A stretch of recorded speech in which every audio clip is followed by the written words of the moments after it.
ang inyong share capital ay isang buy type of investment. Ibig sabihin, yung kita o paglago ay hindi sigurado, hindi garantisado, hindi may insure. The best that we can do is have a best estimate kung magkano o gaano kalaki ang paglago ng inyong share capital. Historical record, performance, ito po ang paglago, pagbaba, o performance ng ating share capital. Sa bawat 1,000 pesos share capital na kinontribute nyo, binabakas din po yan sa lahat ng ating pondo sa KSK Co-op. Noong 2005 hanggang 2012, makikita nyo na lalo na yung mga member na pumasok noong 2004 at 2005, mahigit 25% na ang pagdago ng inyong pera na na-secure na yung whatever gain. Noong 2008, wala naman pong kinita. In fact, bumaba pa yung halaga ng ating share capital. Paalala ko lang po, kapag buy type of investment, kayo ay kikita lamang kapag binenta nyo ang inyong pagmamayari sa mas mataas na presyo kumpara sa inyong presyong pagbili. Maraming pagkakataon at hindi imposibleng mangyari na nabili nyo sa partikular na halaga at naibenta nyo sa mas mababang halaga. Kadalasan nangyayari yan because of various compromises na nangyari sa isang engagement or transaksyon. Pero kung pera-pera lang yung pag-uusapan, dapat laging may gain. Ang maganda dito sa KSK Co-op, depende na kung yun ang ganda or pangit, kasi sa pantalon na inyong gagamitin sa graduation, pang marcha, pang baccalaureate mass, pagkuha ng diploma, yung mga aktibidades na yan ay pwedeng magsabi kung kayo ay mayroong paglago o pagbaba sa inyong pagmamayari sa KSK Co-op. Kasalukuyan ang unaudited performance ng inyong share capital for 2011 ay pareho lang. There is no gain. Paalala ko lang na sa buy type of investment, you make or lose money when you sell your ownership. Pero po sa KSK Co-op, miski na siya ay buy type of investment, kung meron pong paglago, katulad nung taong 05, 06, 07 at konti nung 2010, yung mga paglago na po na yan ay binibigay sa inyo ng KSK Co-op. Hindi nyo kailangan ibenta ang inyong share capital. Kapag bumababa naman po, nagde-decline or mababa doon sa pagkabili nyo na 1,000 pesos share capital, ang advice, strong advice ng inyong KSK Co-op admin or management, huwag kunin nyo muna ibenta kung sakaling bumaba ang halaga. Dahil hindi naman kayo malulugi kung hindi nyo pa binibenta ang inyong pagmamayari sa isang bagay. So, some more milestones tungkol sa OWN Bank, Rural Bank of Cavite City. Ang bangko po natin ay, kung mapapansin nyo, iba na ang pangalan. Napasok na yung One Wealthy Nation or OWN Bank. Bakit? Dahil hindi po si Mr. Colayco ang may-ari nito. Lahat ng co-op member, technically, figuratively, literally, can declare you own a bank because through KSK Co-op, we own this bank in Cavite City. Ang authorized capital ng OWN RBCC Bank ay pinayagan ng itaas from 10 million to 100 million pesos. Kaya hinihikayat po kayo, kung kayo ay may pera at pangmatagalan naman ang gamit ng inyong pera, pwede ho kayong pumasok sa OWN RBCC Bank. Kung ayaw nyo ng deposit, pwede po kayong karoon ng pagmamayari sa bangko. Ang tawag po doon ay nagpe-pledge kayo or you get into actual co-ownership of OWN RBCC Bank. Nung inumpisahan po natin last quarter of 2011, na magkaroon tayo ng sarili nating LED billboard, naumpisahan naman po siya on time. Last year, sumatotal ang kinita niya dahil nag-uumpisa pa lamang is only about 64,000 in about 4 or 5 months. We are hoping that this year, medyo maganda-ganda ang pagpasok ng supporters sa ating LED billboard, and hopefully our target of 1.5 years ROI, return of investment, ay matupad natin. Meron po mga benepisyo na nais kong ipaalala sa mga co-op members, baka hindi nyo napapansin. Yung medical, dental, hospitalization, burial, education recognition, TIP, member get member, venture funding, yung mga bagay po na yan, na member benefit highlights. Sa kanan nyo may description kung sino na yung nasilbihan ng inyong KSK Co-op. Kung kayo naman po ang nangailangan ng aming assistance at ang obligasyon namin ay mabigay ang mga member benefits. Asahan nyo po, mula sa akin hanggang sa lahat ng member ng KSK Co-op at pag minsan nadadawit na rin natin ang Colayco Foundation, kayo po ay maluwag namin sasagutin, haharapin at mapaliwanagan kung ano ang sitwasyon ng inyong katayuan bilang BEDAN graduate. Okay? Some more highlights. Katulad ng sinabi ko kanina, we broke again the record last 2010. Tayo ay tuwan-tuwa na noong 2010 na 331 ang bagong sumali. Nilagpasan pa pala yan noong 2011. Again, salamat sa KSK Co-op Admin, sa KSK Office sa Hong Kong, dahil malaki ang naging contribution nyo sa mga bagong members. In fact, makikita nyo dito sa pie chart na to, mahigit 50% or very close to 50% ng mga members ng KSK Co-op ay nasa Hong Kong. About 30% lang ang nandito sa Pilipinas. Kaya kung gusto nyo mapalakas, at dapat lang naman na lumakas ang inyong KSK Co-op, lalo na dito sa Pilipinas, hikayatin nyo mga kaibigan, kakilala nyo, ka-Facebook nyo, na go check www.kskcoop.com or just go to Facebook and search KSK Co-op. Other milestones, as given to me unaudited, there is a almost 8% increase in share capital for the year alone of 2011. And mula noong 2004, nung tayo nag-uumpisa hanggang kahapon, it's a 168% gain for the share capital. Is this guaranteed? Definitely not. To show you the financial history of KSK Co-op, ang perang nanggaling sa inyong mga bulsa ay umabot na ng 60.5 million pesos na iba't iba na pera sa iba't ibang tao but for a single sole purpose of share capital. Ibawas po natin yung mga withdrawals ng mga members na kasama ang kanilang share, nasama na rin ang kanilang dividend. That is 19 million pesos na ibabawas sa 16 million pesos. Sa operating expenses naman, about 26.4 million ang operating expenses ng kabuuan ng KSK Co-op, holding offices here and in Hong Kong and traveling, shuttling every now and then also to Hong Kong to address issues by members there in Hong Kong. So from 14 million or from 56 million na kanyang kinita o pinalago through RSIP, masaya po akong ibabalita na yung RSIP has served its purpose for our KSK Co-op members. It has increased its value, not because I know of someone that is close to him, but mainly because there's some decency now when professionals really cooperate with the private or government sector. Ang nakikita niyo po ngayon na financial history just goes to show that ang inyong KSK Co-op ay merong halaga na 100, ano ba to?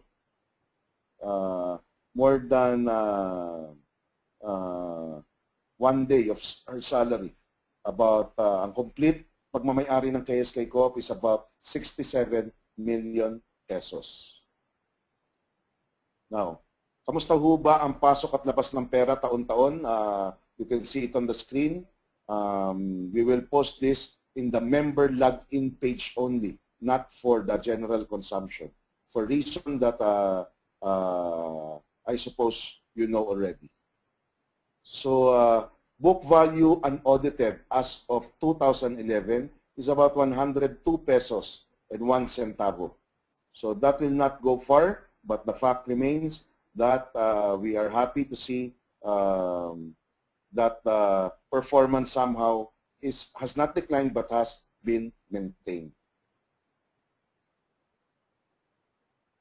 If you will ask where is KSK Co-op money as of end of 2011, they were placed in the following. This is as of December 2011. Some have been liquidated, like the mutual fund placements, for us to enjoy and reap the benefits of investing in that particular fund. What can you expect for 2012? Our identified source of revenue are the following. Kung medyo mabilis po ako ngayon, huwag po kayong mag-alala, ilalagay ko itong webinar recording sa ating member login sa KSK Co-op website. Para kung medyo mabilis, mabitin kayo, meron kayong pwedeng balikan. For 2012, ang target po na sinet natin sa ating revenue, perang pumasok is about 9 million pesos. Ang gastusin po, kung lilimitahin pa rin natin sa 7 milyon sa isang taon, meron tayong 2 milyon na pwedeng paghati-hatian. At ito pong pera na ito, hindi pwedeng mapunta sa kanino mang bulsa. Dahil meron mga batas na sinaad yung Co-op Code of the Philippines na kung saan nyo pwedeng ilagay ang ating net surplus. So kung ganito po ang mangyari, makaasa kayo na medyo mas mataas ang pwedeng kitain ng inyong share capital sa KSK Co-op in the amount of over 1,000 pesos. Now, for projects and programs, as said earlier, your Co-op owned bank offers you better interest return. Abangan nyo po before June yung peer-to-peer lending program din natin na nakikita namin na pwedeng magbigay sa inyo ng mas mataas na fixed, mas mataas na guaranteed return. May it be sweldo, komisyon, racket o anuman, let me know right away para tayo ay magagabayan. By type of investments, yung co-op po natin, pag mamayari yung own bank, pwede pa rin po kayong maging co-owner niyan. Ang magandang balita, pwede kayong sumali lump sum or pwede kayong sumali installment. Bakit po kayo sasali? Because merong projected return of investment or ROI of about 7 years to 10 years. Pwede nyo pong hulugan in the next 24 months ang inyong direct participation in co-owning own bank or rural bank of Cavite City. Sa by type of investments naman po, nandiyan po yung ating mandated or required na pagsali sa ating real estate development project, tinatawag na Aurum 1 Residences. Okay? Again, pwede ko kayong sumali ng lump sum or installment sa Aurum 1 or RED project ng KSK Co-op. Bakit po kayo sasali?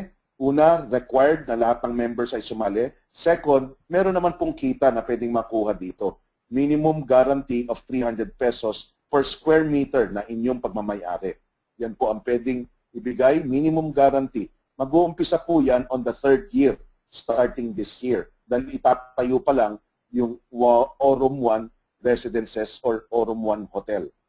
Pwede pong tumaas ang pwedeng makuha ang dividendo from 300, pwedeng umakyat ng 400 hanggang pumalo ng about 800 pesos per square meter kung marami, maganda, tuloy-tuloy ang occupancy ng ating Aurum 1 Hotel or Aurum 1 Residences. Dahil kayo ay direct participant, direct owner din ng Aurum 1, ang projected appreciation po ng inyong property is anywhere from 100 to 200% in 10 years. Ano pong pagkaiba ng lump sum at installment? Yung lump sum po, kailangan makapagbigay na kayo ng inyong contribution buo bago matapos, nakikita nyo po sa slide, March 31. Pero dahil po sa mga General Assembly ginawa natin, napapayag natin na ang deadline ay end of April 2012. Una, para doon sa mga dokumento. Pangalawa, doon sa pera na inyong sasali kung kayo man ay papasok o lalahok bilang lump sum participant. Pwede din naman pong installment ang inyong partisipasyon. Again, investing is a commitment. Kailangan buwan-buwan. Ang napapakita po sa inyo ngayon is kung ano ang alok minimum ng Aurum 1 Residences. Let me have a simulation para malaman nyo kung ano ang benepisyo ng lump sum or installment. Halimbawa, meron 2 member na parehong gustong pumasok at 60,000 pesos participation. Yung isa, lump sum. Yung isa, installment. Pag kayo lump sum, dapat bago matapos ang buwan ng Abril, kayo ay nagka-areglo na ng inyong KSK Co-op na binibigay nyo before April matapos 2012 yung kabuuan ng 60,000. Kapag installment naman po, umpisa ng Abril, yung iba sa inyo nag-umpisa na, pwedeng magbigay ng 1,000 pesos a month sa loob ng 6 na pong buwan or 5 years. Ang mabibili nyo pong pagmamayari sa 1,725 square meters ng Aurum 1, kung kayo lump sum at 60,000, ang mabibili nyo kulang pa ng 1 square meter. Pero, technically, meron na po kayong 0.75 square meters sa roster ng batch 2012 na halos lahat, if hindi inobliga sila na pumasok sa iba't ibang proyekto. Doon sa installment, imbis na 0.75 square meters, 0.60 square meters lang ang inyong pagiging pagmamay-ari. Ang minimum guarantee, nakikita niyo po sa slide, kung yung minimum guarantee na 300 lang ang makuha, makaasa kayo ng 4.5% return sa inyong pera sa Aurum 1 Residences dahil dun sa minimum guarantee. Doon sa installment, mas maliit ang pwede nyo kitain, about 3.6%, but just the same, it's fixed, guaranteed, and somehow covered and insured. Projects and programs naman po sa ating KMP Foods. Si Ms. Tata Balbuena ay ang ating very able, diligent, industrious, masipag na presidente ng KMP Foods. Is already suggesting expansion in our mode of business. Meron na po tayong, tapos na po tayo sa mga first level discussions sa Aristocrat, sa San Miguel Food Pure Foods, sa Jonas Pares at iba pa. Ang Yellow Cab ay kailangan mag-meeting muli at malaman ang potential sa Yellow Cab na endeavor natin. So asahan niyo po bago dumating ang June, there should be positive news about KMP Foods expansion, specifically zeroing in on the logos, company logos that you see on the screen now. Isa sa excited kami ni Mr. Colayco at yung iba rin na narinig na ang ating mga plano proyekto sa 2012 ay yung ating concierge or housekeeping services. Ngayon, ang pangalan niya ay Home Sweet Home. Simple lang po itong negosyo na to. First, hindi siya mandatory na lahat ng member ay mag-directly participate. Second, ito po ay part of our contribution in the reintegration program. So again, abangan niyo po yan, all the prospectus or details about Home Sweet Home at lalo na yung KSK Transport Services. Gusto sana natin by 2012 makakuha tayo ng 5, 8 hanggang 10. Imagine kapag kayo nasa ibang bansa, pabalik kayo dito sa Pilipinas, meron taga-sundo sa inyo dahil kayo ay co-op member. For 2012 and beyond, we are getting into more of the buy type of investments. We want to focus on cash flow now, meaning pera na pwedeng pumasok para makatulong sa pag-ayos ng ating treasury. You should be concerned about residual tangible value of investments. Yung pwede talagang mabenta mo ng mas mataas ang halaga. Malaki ang tsansa na mataas ang halaga kapag inyong binenta ang inyong pagmamayari. And of course, living to our mantra sa KSK Co-op, bilang or your opportunity provider in saving and investing, we really have no intention, no motive, no other goal, but to live by this mantra of able to provide you these opportunities for your benefit, for the benefit of the co-op, for the benefit of the community that we are existing, and who knows, for the benefit of the country that we have created that kind of. From the labeling that we used, the past two General Assemblies, nung sa Hong Kong at last week dito sa Pilipinas, simple lang ang rallying cry for 2012. We're taking it to the next level. Not only number of new members coming in, but dividends being paid out, experienced, enjoyed by our members. Activities that are meaningful, impactful, and of use for our co-op members and even our KSK co-op family members. So this is the long and short of our quick report sa ating 2011 milestones ng KSK co-op. I shall now give more time for the question and answer, open forum. As Ms. Jam said earlier, if you have a microphone, you can ask the question with audio, or you may just want to post your questions and we shall answer them the best of our ability, to the best na ma-satisfy at sufficient na sagot para sa inyong mga issues and concern. So as early as now, maraming salamat, Ms. Jam Mayor.